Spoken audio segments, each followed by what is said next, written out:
गोपेश कृष्ण चंद्र का आगमन हमारे भाग्य की सूचना है अर्जुन।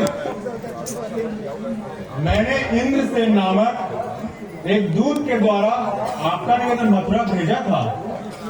वे तो आ ही रहे हैं। पहले उन्होंने एक शुभ संवाद भेज दिया है। उनकी आगवानी के लिए हमें चलना चाहिए। क्या दूत लौटकर आ गया है? नहीं तो वह उनके साथ साथ आ रहा है। उनके स्वागत की समुचित व्यवस्था पहले ही कर ली जाए, इसके लिए चतुर्दूत ने आगे चल भेज दिया है। हाँ चलो उनके स्वागत के लिए हम लोग आगे बढ़े।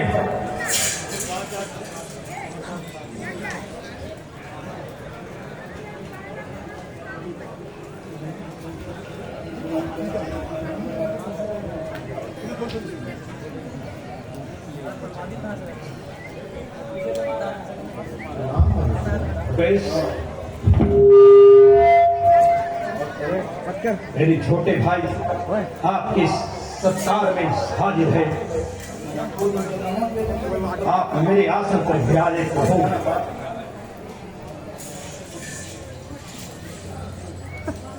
बैठो। आपका स्नेहमयी आशीर्वाद पाकर मैं भूला न समाया धर्मराज। आपसे हमें ऐसे ही आशा थी। आपकी प्रसन्नता और दया ही तो हमारी कुशल है राज। हाँ, महान लोग ऐसे ही प्रिय वचन बोलते हैं धर्मराज। लेकिन हम साधारण व्यक्तियों के जीवन में प्रेम और आदर्श के पथ में अनेक व्यवधान उपस्थित होते हैं।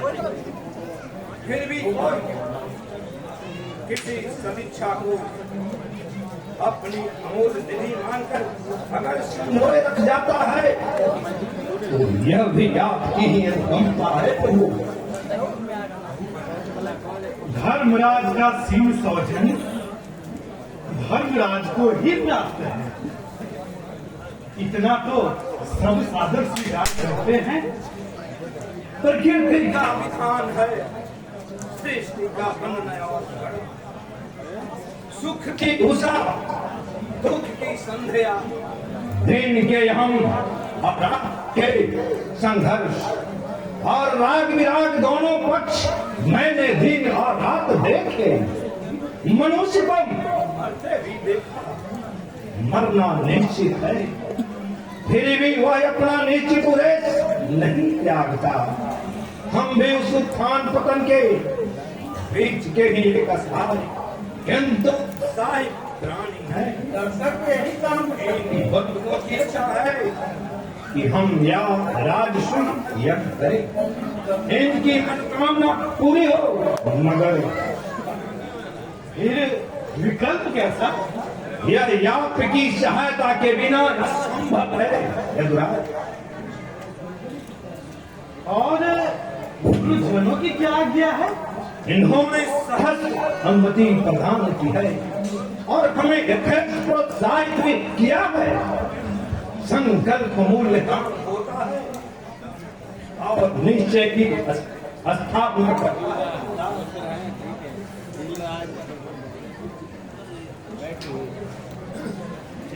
आप जैसे सदाचारियों के भलाई के लिए ही मनुष्य जन्म ग्रहण करते हैं राजन।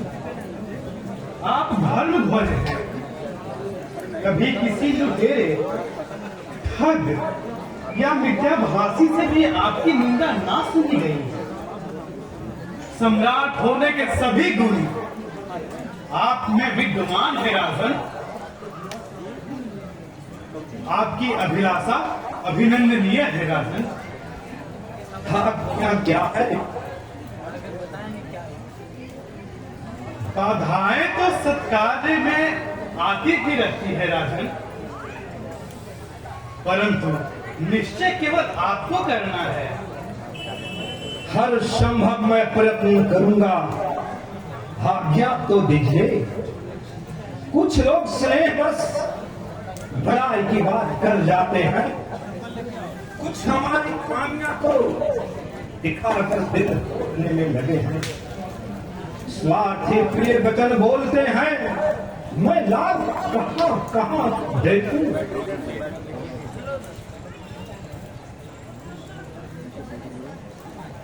राजनीति संघर्ष के समय जनता कूटनीतिज्ञ और शक्तिशालियों का आश्रय लेती है, परंतु कभी तो बीच में आ गिरने वाली गोटी से ही सारा खेल बिगड़ जाता है। कौन कहता है कि युधिष्ठिर का पक्ष श्री कृष्ण का पक्ष निर्बल है? परंतु जानना चाहिए, हमारे उलझन, हमारे शत्रु हमसे भी शक्तिशाली है। ठीक है, आगे बढ़िए। बड़ी बड़ी समस्याओं का हल कर लेती है छोटी सी युक्ति। लेकिन हम व्यापकी युक्ति का आश्रय लेना चाहते हैं। बुद्धि रहित बल पराक्रम का सदापयोग कदापि नहीं हो सकता। राजसूय पूर्ण होगा राजन। दिगंत में रथ को अविराम गति से दौड़ाइए, परंतु पहले हमें उनके पथ के आने वाले पत्थरों को दूर करना होगा। समझा?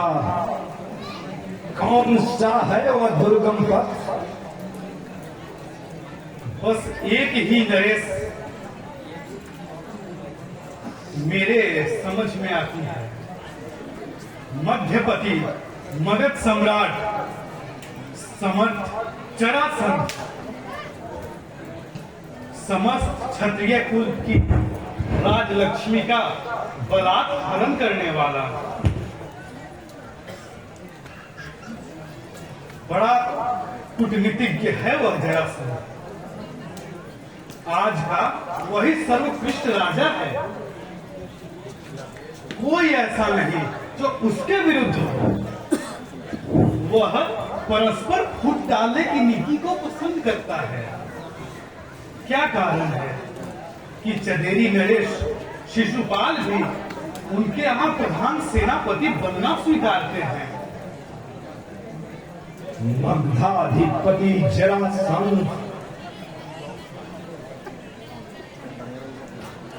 मायावी कुरु दंतवत राज, जिसके आगे सिर झुकाकर खड़ा है।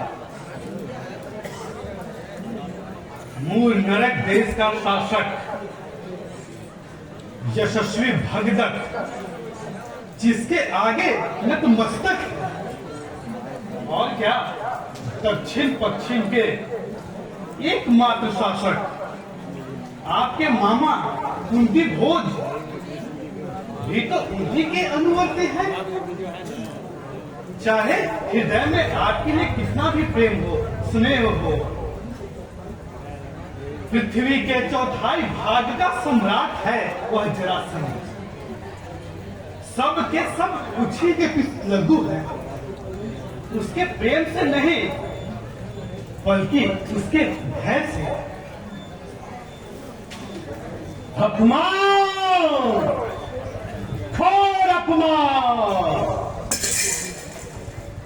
हम तो सबके लिए उदार बने रहते हैं, फिर भी वो हमारे आदर को नहीं स्वीकारते हैं।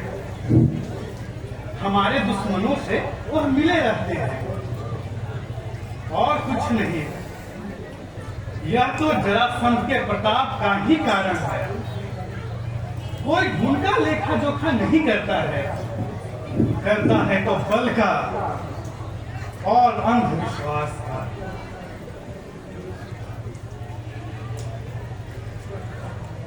उत्तर दिशा के भोजवंशियों के 18 कुल उसी के आश्रित हैं। सब एक दिन मेरे प्रकोप के शिकार बनेंगे। मैं समय का प्रतीक्षा कर रहा हूँ, समय का। तो हमें जरासंध का वध का उद्यम करना चाहिए। उसके जीते जी यह यज्ञ कदापि संपन्न नहीं हो सकता। उसकी दिग्विजय यात्रा में देश देश के जितने योद्धा सम्मिलित ना हुए, सबको उसने गिरिव ब्रज के कारागार में बंद कर रखा है।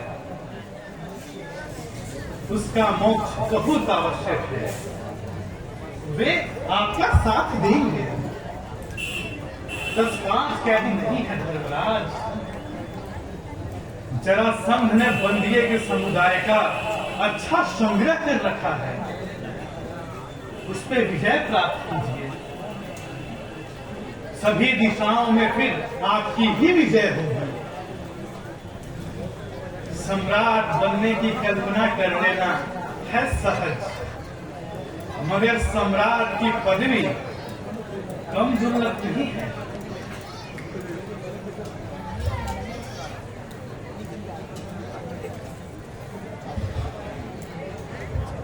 ऐसे प्रश्न का अभी हम इस प्रश्न का उत्तर क्या दें अर्जुन? इसी व्यवस्था के लिए तो मैंने गोपेश को याद किया है। आपसे, बाहु, बलराम से, भीमसेन से, धनुर्धर अर्जुन से क्या जरासंध नहीं मारा जा सकता? नीति और उद्योग से उसे मारा जाना चाहिए। श्री कृष्ण का नीति मेरा बल और अर्जुन की जय। क्या ये तीनों के सहयोग से वह नहीं मारा जा सकता? नहीं, जरासंध का प्रत्यक्ष शत्रु बनकर उस पर कोई विजय प्राप्त नहीं कर सकता है। वह समर भूमि में अजय है, अजय। हम सब महारथी मिलकर भी उसके सम्मुख युद्ध करें और निरंतर प्रहार करते रहें। उसको जीतने के लिए छल का अवलंबन करना होगा।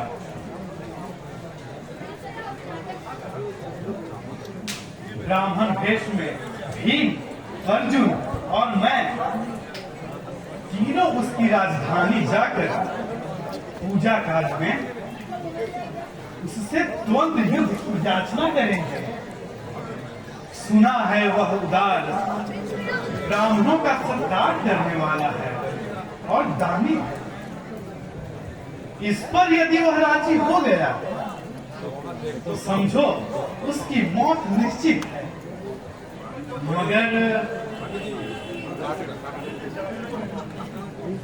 मगर युद्ध स्वयं में एक संदेहजनक है। उसके पहले कौन कह सकता है कि किसकी हार होगी और किसकी जीत? आपको यह मोह त्याग कर भीमार्जुन को मेरे हवाले करना होगा महाराज। भीमार्जुन मेरे आंखों के तार हैं, लेकिन आप तो मेरे प्राण से भी बढ़ रहे हैं। आपको मैं अपना मन मानता हूं, मगर जरासंध का प्रबल प्रताप मुझे निरुत्साह कर रहा है। नहीं नहीं भैया, आप विश्वास रखें। श्री कृष्ण के शरणागतों का कभी बुरा नहीं हो सकता। जाने दो वो हमें भैया, उन्होंने स्वयं हमारी याचना की है। यह मेरा राहुल भाग्य है। लीजिए, आज मैं भीमार्जुन दोनों को आपको न्यास करता हूं।